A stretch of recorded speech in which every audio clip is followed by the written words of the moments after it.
Your Excellency, sir, honored guests, may you all kindly take your seats. Your Excellency, the President and Commander-in-Chief of the Kenya Defence Forces, the Cabinet Secretary for Defence, the Chief of Defence Forces, all other members of the National Security Council present, honored guests, distinguished ladies and gentlemen, good afternoon. Your Excellency, this state ceremony is convened pursuant to Article 74 of the Constitution and the Kenya Defence Forces Act for the state investiture of rank for the 2 newly appointed service commanders and 11 officers promoted to various ranks within the top command of the Kenya Defence Forces. The newly appointed Commander Kenya Army and Commander Kenya Air Force have been appointed by Your Excellency following the recommendation of the Defence Council in accordance with Article 241 of the Constitution as read with Section 23 of the Kenya Defence Forces Act 2012. With Your Excellency's kind indulgence and permission, I now invite Your Excellency, as the Commander-in-Chief of the Kenya Defence Forces, to confer and install the new ranks to the 2 service commanders and 11 other promoted senior officers. The CDF will assist Your Excellency in facilitating the investiture of ranks to the service commanders and other valiant officers. Your Excellency, sir, permit me to invite the KDF Colonel of Personnel, Colonel Frederick Serem, to present the top commander of command of KDF for Your Excellency's investiture of installation of rank, beginning with the service commanders. Your Excellency, sir, you may kindly take your place at the installation arena.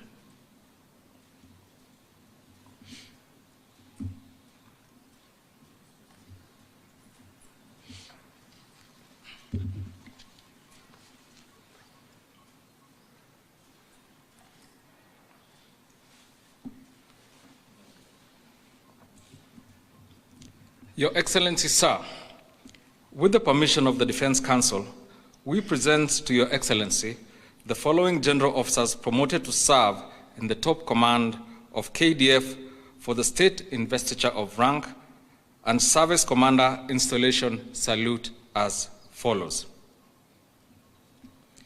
Lieutenant General David Kipkemboi Keter, Commander, Kenya Army.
For Service Commander's installation salute, Your Excellency, we present Major General Bernard Waliaula, Commander, Kenya Air Force.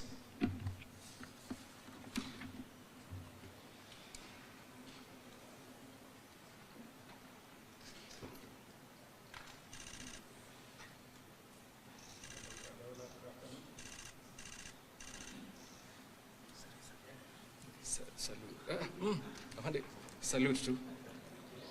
Yes.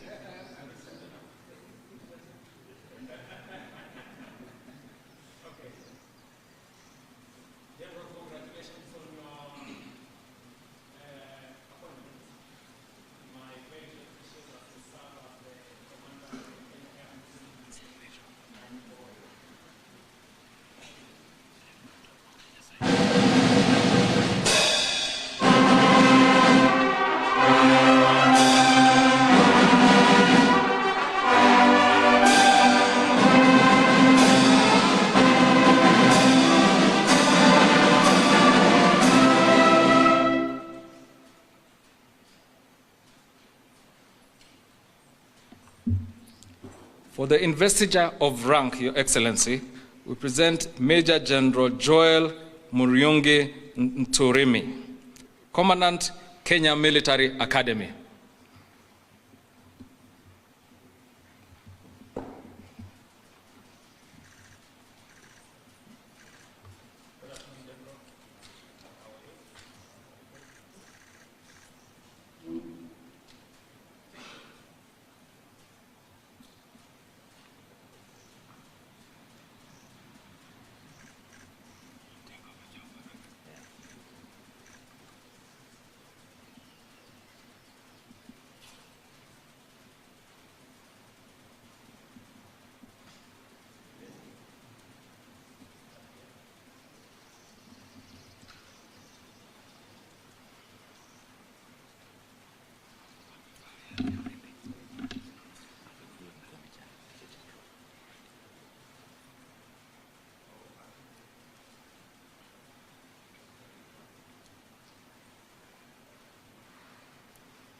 He will be followed, Your Excellency, by Major General Faustino Mancha Lobali, Director, Defense National Security Industries.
Your Excellency, we present Major General Richard Wambua Mwanzia, Senior Directing Staff, National Defense College.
Your Excellency, we present Major General Charles Lenjo Mwanzige, Director, International Peace Support Training Center.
Your Excellency, we present Major General Mohammed Isaac Idi, Director, Directorate of Oversight, Compliance and Accountability.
Your Excellency, now present Major General Edward Rugendo, Director, Directorate of Personnel and Logistics, Defense Headquarters.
Your Excellency, we present Major General Joyce Chelagat, CTNA, Deputy Vice Chancellor, Center for Strategic and Security Studies at the National Defense University of Kenya.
Your Excellency, we present Major General Timothy Stelu Lekolor, Senior Directing Staff of the Navy at the National Defense College.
Your Excellency, we present Brigadier Fabian Letaisi Lengusuranga, aide-de-camp to His Excellency, the Commander-in-Chief.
Your Excellency, we now present Brigadier Rhoda Mkavita Mwasigwa, Chief of Compensation and Welfare, Defense Headquarters.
And lastly, Your Excellency, we present Colonel Wilfrida Atieno Omolo, Commander, Kenya Navy Logistics.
Your Excellency, the conferment of military honors concludes the first part of our state ceremony.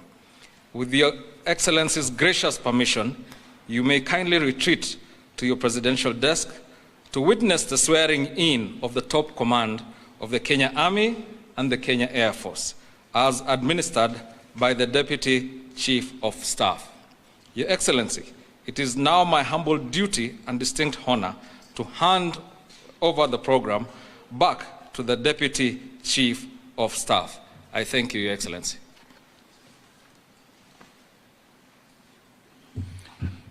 Your Excellency, sir, it is now my humble duty to present the two service commanders to take their solemn oath of due execution of office for their respective state offices.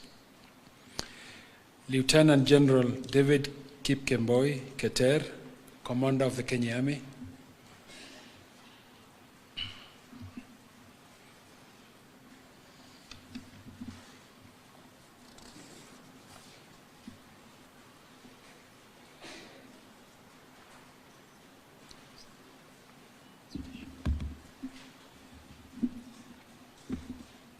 I, David Kipkemboi Keter, Commander of the Kenya Army, do swear in the name of the Almighty God that I will be faithful and bear true allegiance to the Republic of Kenya and to the President as the Commander-in-Chief of the Kenya Defense Forces, that I will obey, preserve, protect, and defend this Constitution of Kenya and all laws of the Republic, and that I will protect and uphold sovereignty, integrity, and dignity of the people of Kenya, that I will diligently serve the people of the Republic of Kenya without any fear, favor, bias, affection, ill will, prejudice, or any political, religious, or other influence.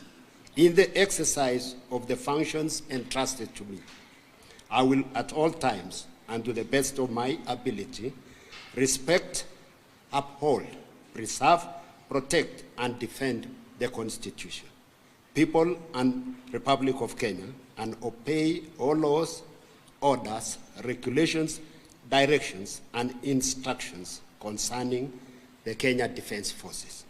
So help me God.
Congratulations again, General. Again, my very best wishes and to serve as a commander of the Kenya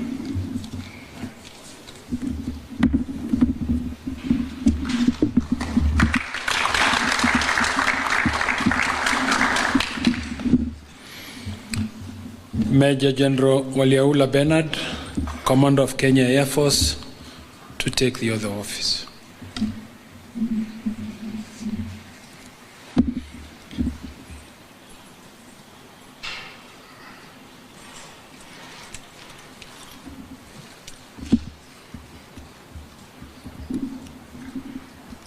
I, Bernard Waliaula, Commander of the Kenya Air Force, do swear in the name of the Almighty God that I will be faithful and bear allegiance to the Republic of Kenya and to the President as Commander-in-Chief of the Kenya Defense Forces, that I will obey, preserve, protect, and defend this Constitution of Kenya and all other laws of the Republic, and that I will protect and uphold the sovereignty, integrity, and dignity of the people of Kenya, that I will diligently serve the people and the Republic of Kenya without any fear, favor, bias, affection, ill will, prejudice, or any political, religious, or other influence.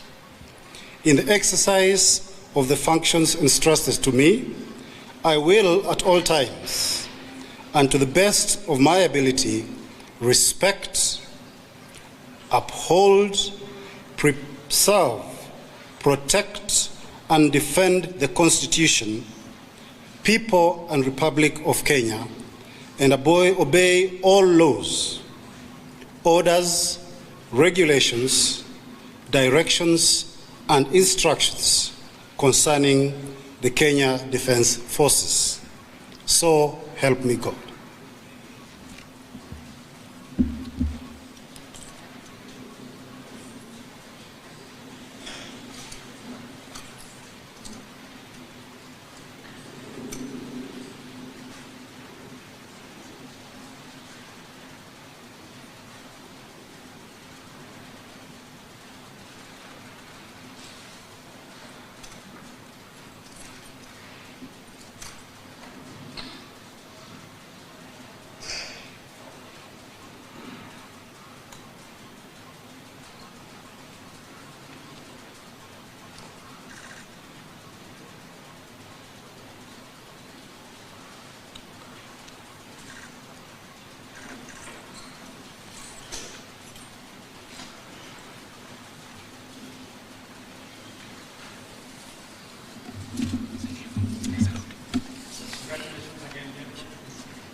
Your Excellency, sir, with the baton of command of the Kenya Army and the Kenya Air Force now solemnly passed, we honor this moment as a continuation of a sacred trust, one born across generations of warriors.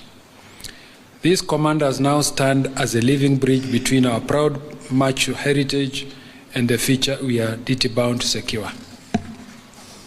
Sir, it is now my humble duty and profound privilege to invite Your Excellency to convey your congratulations to the two service commanders and all other promoted officers. I thank you, Your Excellency.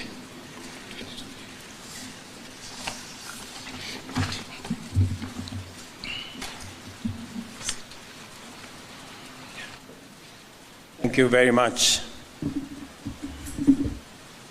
Good afternoon, everybody.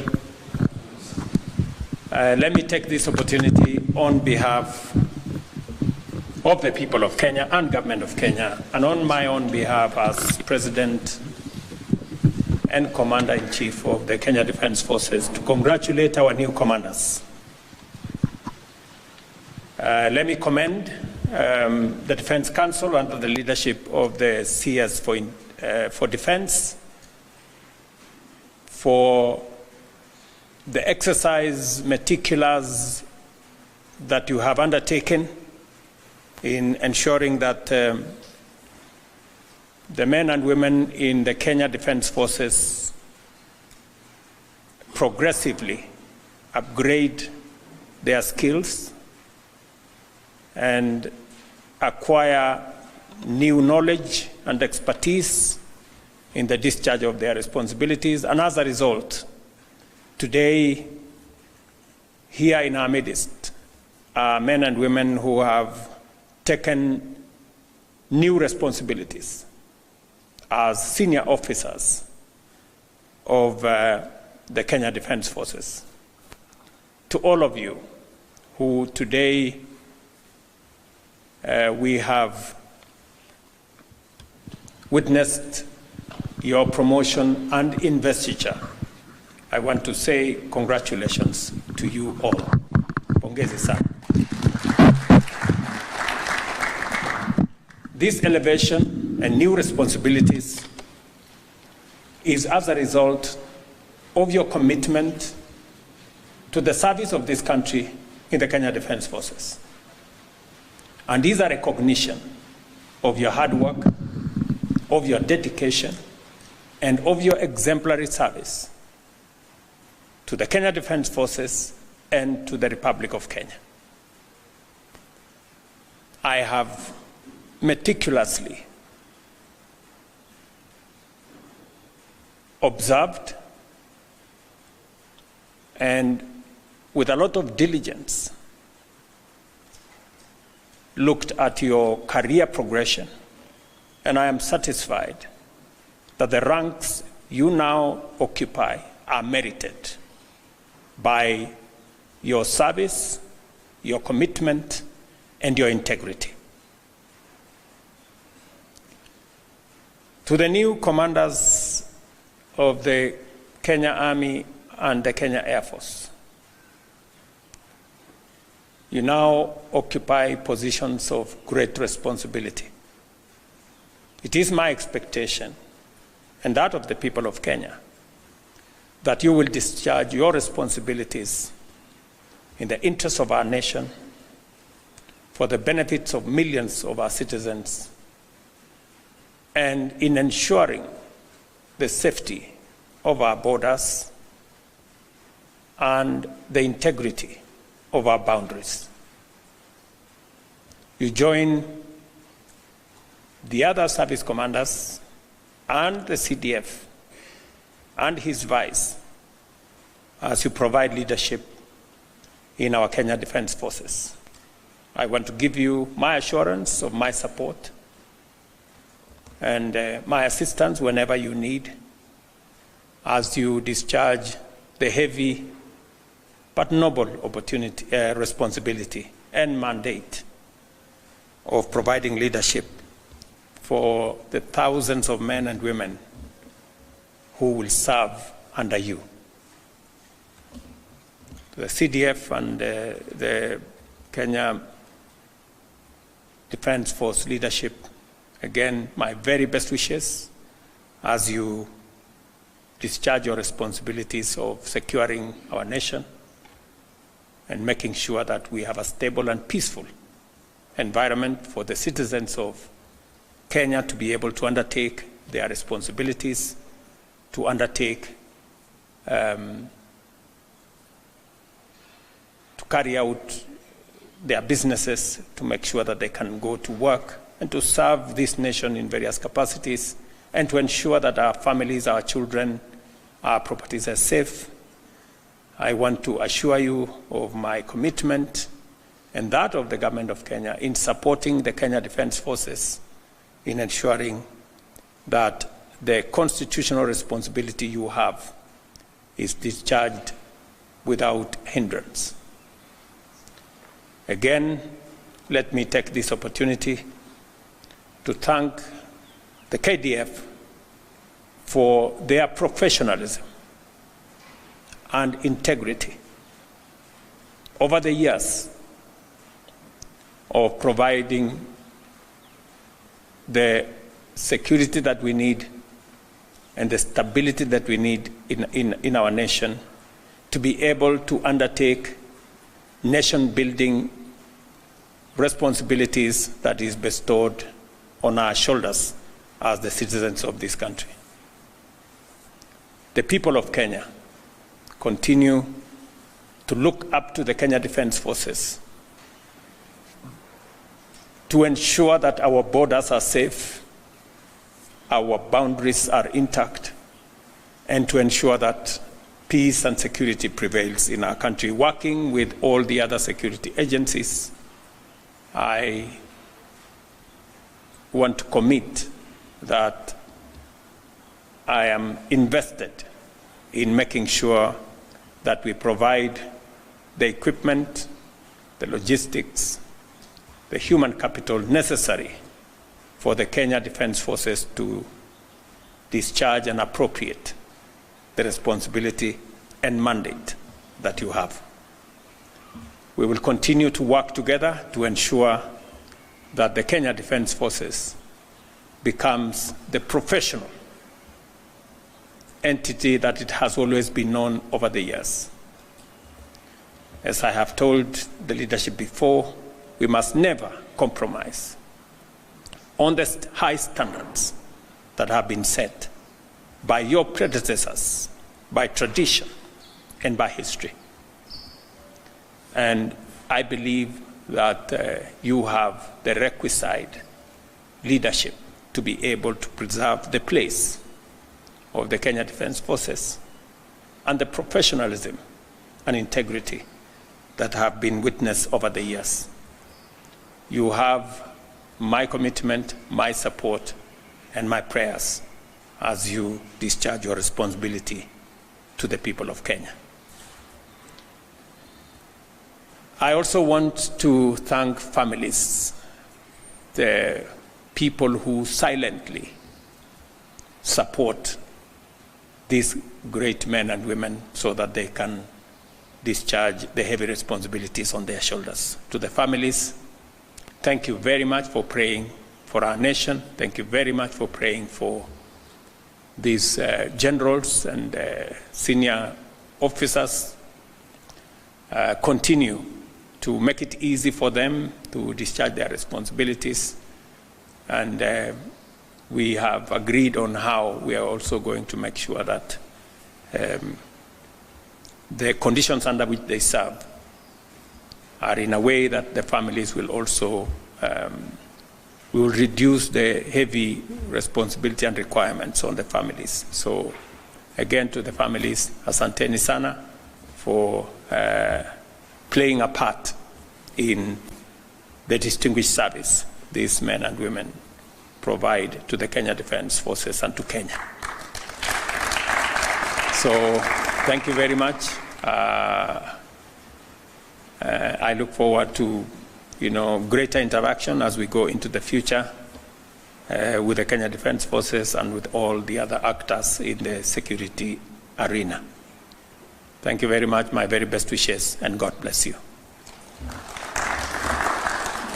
Another round of applause for His Excellency, as we all now rise for the national anthem, the anthem.